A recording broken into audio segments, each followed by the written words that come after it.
Let me engage the political actors now. Rashid Tanko served as a deputy to the late Dr. Edward Amani Boama in the Election Directorate, Research Directorate of the NDC.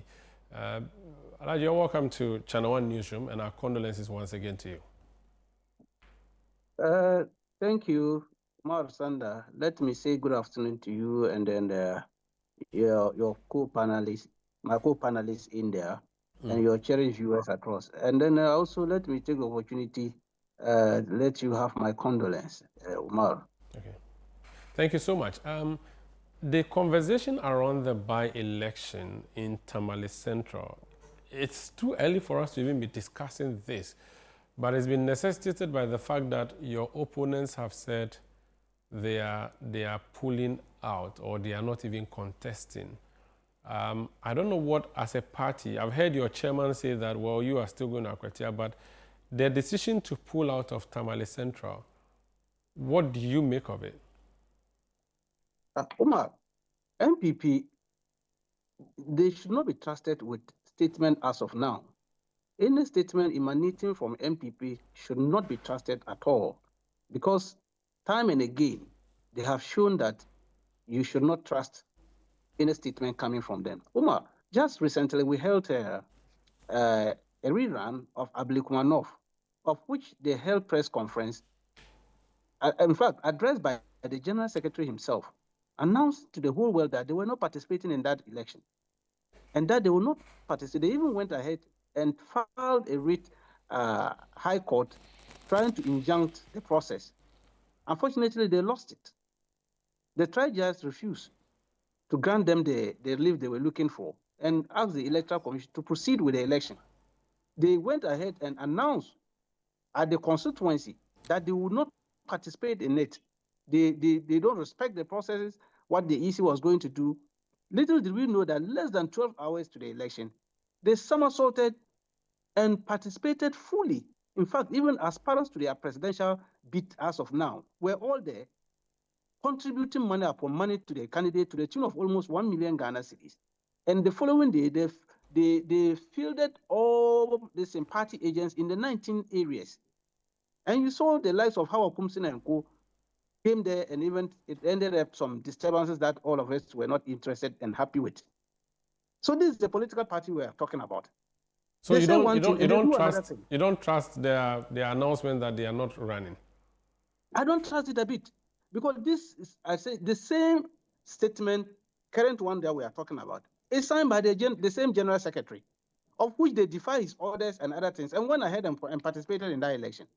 So if we hadn't prepared ourselves very well for that election, and we're lying down thinking that, oh, NPP is not contesting, so there's no need to do anything, we would have been laughing at the wrong side of our mouth in that rerun in Ablekumanov. But we knew that these people, we cannot trust them. It appeared they have leadership crisis as of now. So whatever is emanating from leadership, some other group of the party don't respect it. And I can stick up my neck, depending on what happened previously, that look, these people, let's watch them until we file nomination for Tamale Central and you don't see Kukurudutin there, that you cannot trust their statement was true.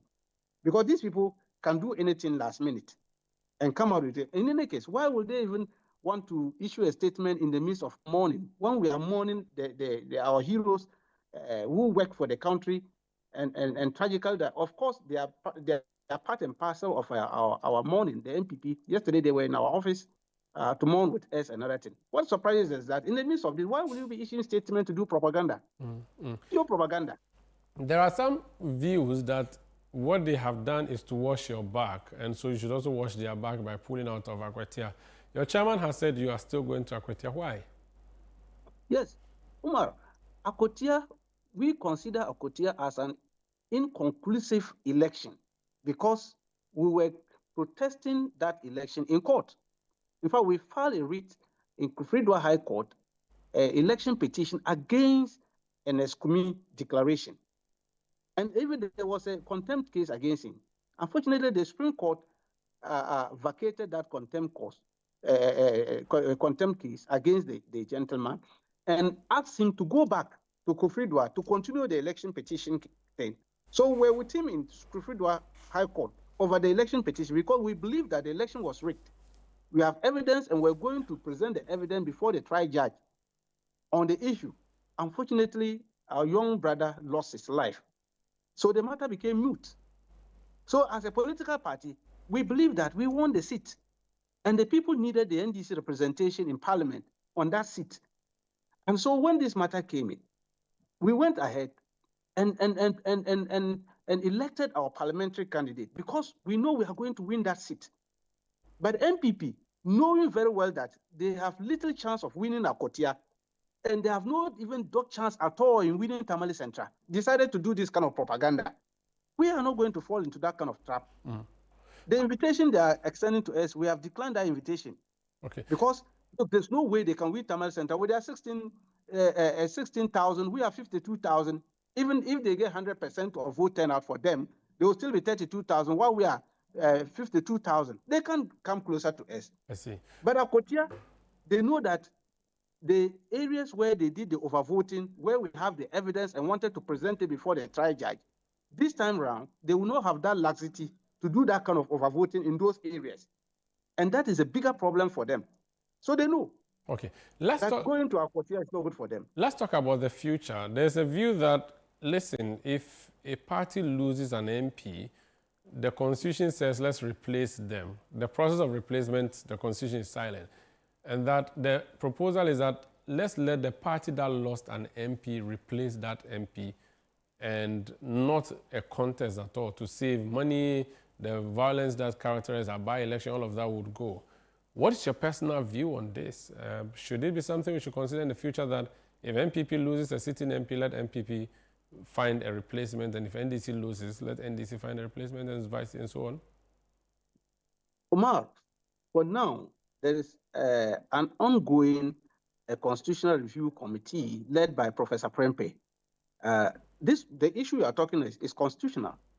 And you and I, you know, unless an amendment is occasioned to these clauses, the enabling clauses that allow us to do these elections, we cannot do anything about it. No. After the replacement is constitutional. I'm talking about the mode of the replacement, so that NPP says they are not going for Tamale Central by-election, then NDC automatically wins. If NDC says they are not going to Akwetia, NPP automatically wins. That should be like a gentleman's agreement. It shouldn't be in law. What do you think? Well, I will have difficulty in understanding this because don't forget, they vote personalities before even parties come as second. That is why we have skirt and blouse. And to the extent we even have independent candidates winning as MPs. So if we lock it out that way, then that means we are elbowing out persons who would have thought that, look, I can stand on my own without any political party, and the people will still vote for me. Okay. Sometimes they vote for independent, and they'll defy all these political parties, these huge parties, NDC, NPP. They will ignore the two of us, like what happened in Willensi. Yeah. You know, the current MP there, they defy NDC, defy NPP, and decided to pick a young man who says he's independent. Yeah. And so, in a situation like that, assuming he resigns today, are we going to say another independent should replace him?